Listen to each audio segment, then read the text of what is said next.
Hello everyone, कैसे हैं आप सब। एक बार पुनः से कोचिंग क्लासेस पर स्वागत है। बच्चों, प्रिज्म के पदार्थ के लिए वर्तमान का व्यंजक यदि नहीं बन रहा है तो आज मैं गारंटेड कहता हूं आपसे बनेगा और इसके बाद आप कभी भूल नहीं पाओगे।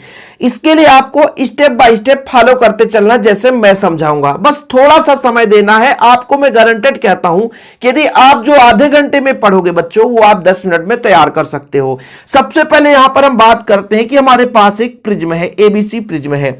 जब प्रकाश किरण आपतित होती है बच्चों तो ये हमारा ये पीक्यू किरण है।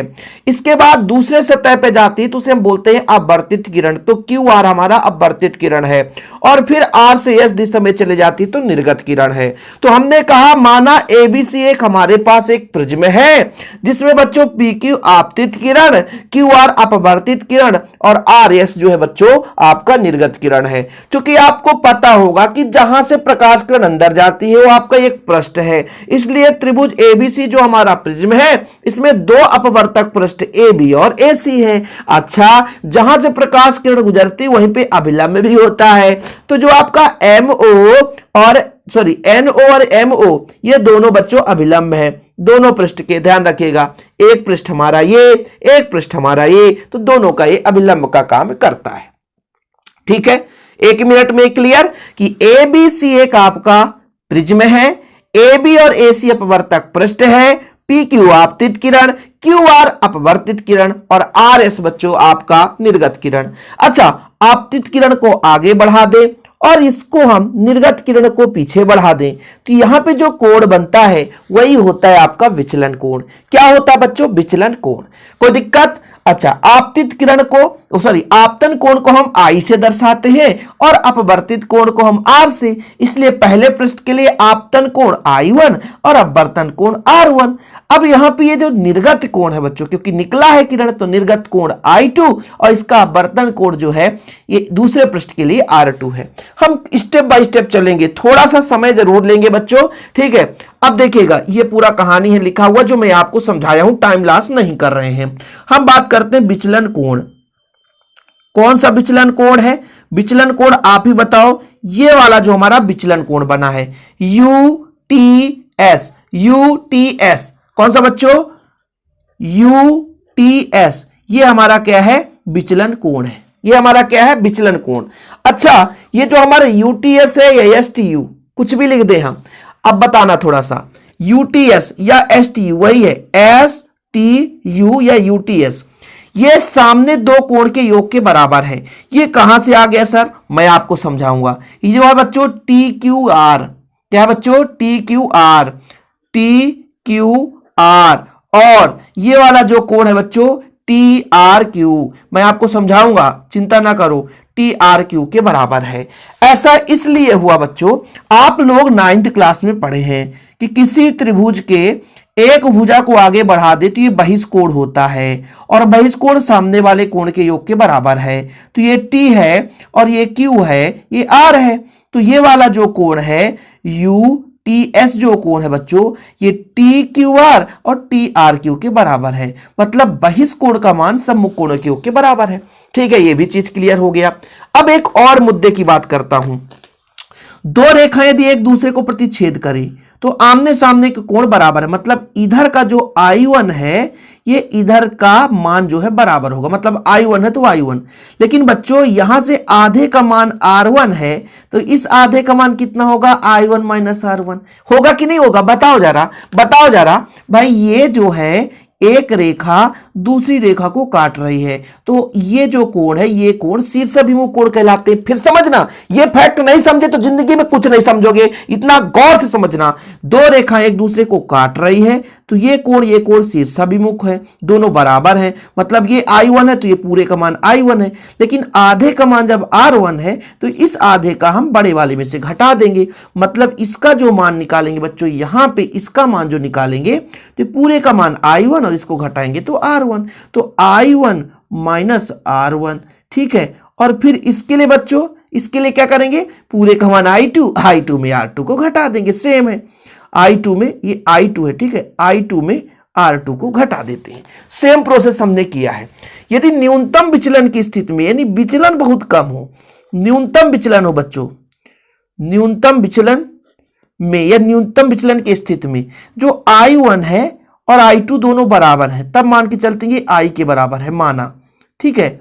वह R1 बच्चों R2 दोनों बराबर हैं, तब मान के चलते हैं ये R, ये माना, ठीक है, न्यूनतम विचलन की स्थिति में। और ये जो विचलन कोण है वो न्यूनतम में बच्चों आपका डेल एम हो जाएगा। तो ये आपका विचलन कोण ही है, तो इसके जगह हम डेल एम रख सकते हैं, ठीक है। फिर आपका ये हो जाएगा डेल्टा है, ठीक है ना, ध्यान रखिए डेल नहीं डेल्टा है, ठीक है। यहां पर आपका आई का आई हो जाएगा और आर हो जाएगा, फिर प्लस का बच्चों यहां पे क्या हो जाएगा, ध्यान रखिएगा, आई हो जाएगा और आर हो जाएगा। तो यहां पर आपका थोड़ा माइनस है। अब इन दोनों को जोड़ दें तो आई और आई 2i, ठीक है, और आर 2r हो गया, ठीक, ये चीज हो गया, ये हमारा विचलन कोण का मान आ गया। यहां तक क्लियर बच्चों, आधा हमारा खत्म भी हो गया है। स्टेप बाय स्टेप आप समझोगे तब क्लियर हो पाएगा, यदि आप नहीं समझोगे तो कुछ नहीं होगा। अब हम एक त्रिभुज लेते हैं बच्चों, ये अंदर वाला त्रिभुज ले लेना चाहिए इसको। हम यदि त्रिभुज लेंगे तो त्रिभुज के तीनों कोणों का योग 180 होता है, ये पहली बात। और यदि हम चतुर्भुज ले लें तो चतुर्भुज के चारों कोणों का योग कितना होता है बच्चों, चतुर्भुज के चारों कोणों का योग 360 डिग्री होता है।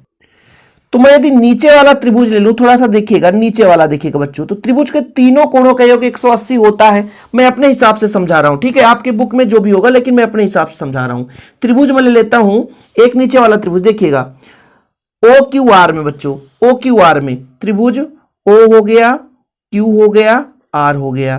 त्रिभुज ओ क्यू आर में आपका तीन कोण है बच्चों, एक कोण R1 है, एक कोण R2 है, और दूसरा जो कोण है ये वाला कोण है, ये वाला कोण है, मतलब ROQ या QOR, जो भी आपको लेना है।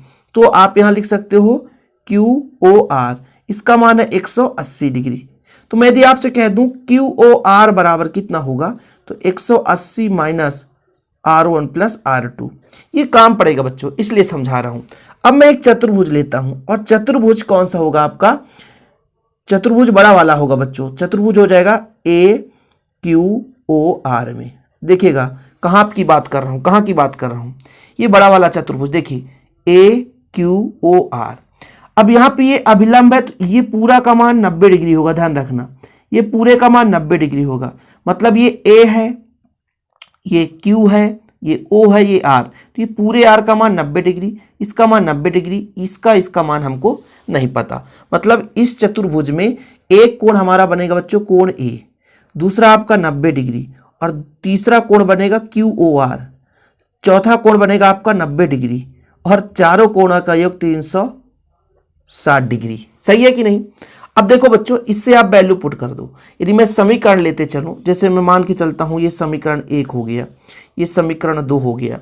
अब समीकरण 2 से यहां पे मान रख दो, समीकरण 2 से, समीकरण 2 से, समीकरण 2 से कोण A प्लस आपका 90 90 180 हो गया, ठीक है, प्लस इसका मान कितना बच्चों 180 माइनस R1 प्लस R2 बराबर 360 डिग्री। यही है ना, यहां तक क्लियर है। अब बच्चों कोण A रहने दो,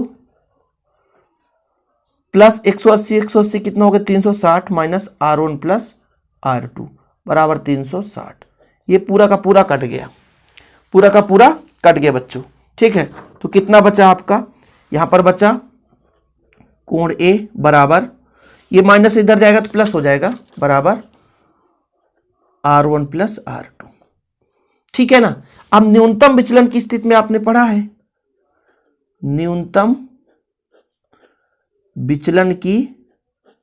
विचलन की स्थिति में क्या पढ़ा है आपने कि R1 बराबर R2 बराबर R, मतलब A बराबर R प्लस R, मतलब A बराबर 2R, तो R बराबर A/2। ये हमारा R का मान आ चुका है, ये हमारा R का मान आ चुका है, इसके आगे थ्योरम है, ठीक है। यहां तक क्लियर बच्चों, आप थोड़ा समझिएगा। अब हम लेकर चलेंगे कौन से समीकरण से, हम समीकरण जो हमारा 1 आया है, ये समीकरण 1 से, क्या बच्चों, समीकरण 1 से, ठीक है। तो यहां पर देखिएगा, आगे चले हम यहीं पे लिख देते हैं, आप सबको पता है समीकरण 1 से। समीकरण 1 हमारा क्या है, ये डेल एम बराबर 2i माइनस 2r, ठीक है। अब r बराबर हमें मान पता है बच्चों, r बराबर हमें मान पता है, तो यहां पर r बराबर मान रख दें A/2, तो ये कट जाएगा, सही है कि नहीं। तो ये कितना आ जाएगा बच्चों, ये हमारा आ जाएगा डेल्टा एम, ए माइनस में इधर आएगा तो प्लस में हो जाएगा बराबर 2i, मतलब i बराबर ए प्लस डेल्टा एम बाई 2। ये i का मान हो गया, ये r का मान हो गया। अब इस स्नेल के नियम से देखो इतना कम समय में आ गया भाई कि आप लोग सोच नहीं सकते हो। ये होता है साइन i बटा साइन r, होता है ना। और कुछ नहीं भाई, i का मान रख दो a plus del m by 2 delta m, और ये बच्चों आपका साइन r का मान कितना है a बाई 2। बस यही तो है प्रिज्मिक अपवर्तनांक का व्यंजक। बहुत लंबा थोड़ी ना यार कि आप लोग सोचते रह जाओ, हम शॉर्टकट में कराते हैं और कल छाप के आना। कितना सिंपल है। यदि एग्जाम के पहले देख रहे हो ना तो आप जरूर करके आना। और कैसा लगा वीडियो प्लीज टेलीग्राम में ज्वाइन कर लो भाई, टेलीग्राम तुरंत। क्वेश्चन बहुत ही इंपॉर्टेंट है, जब तक समझोगे नहीं तो क्लियर नहीं हो पाएगा। 10 मिनट में ऐसे थ्योरम जो आप 25 से 30 मिनट में करते हो। वीडियो पसंद आए तो प्लीज लाइक करके शेयर कर दो अभी के अभी, और चैनल को सब्सक्राइब कर लो। जय हिंद, वंदे मातरम।